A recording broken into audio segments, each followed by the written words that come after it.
آپ اپنے آپ کو محدود کر کے سارے جسم سے نکال کر ایک پرزے میں قید کر رہے ہیں، کیونکہ کنفیوژن وہی ہے. ہاتھ کو کوئی کنفیوژن نہیں ہے، پیر کو کوئی کنفیوژن نہیں ہے، دل، گردے، پھیپھڑوں، کسی کو کوئی کنفیوژن نہیں ہے.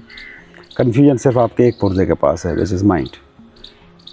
Mind which is always outer reality. Mind which is composed of outer things, outer suggestions. Mind کو ایسا لگتا ہے کہ کچھ نہ کچھ ایسا ہے دنیا کے اندر. مائنڈ کو لگتا رہے گا. میں جو کہہ رہا ہوں وہ یہ نہیں ہے کہ مائنڈ کو کیا لگتا ہے.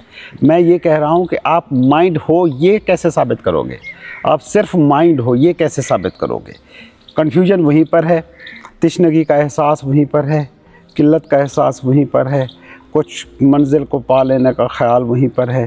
آپ کے سارے فیوچر کے پروجیکٹس مائنڈ میں ہیں، آپ کی ساری ماضی کی یادیں مائنڈ میں ہیں. میں یہ کہہ رہا ہوں کہ کیا آپ صرف یہ مائنڈ ہو؟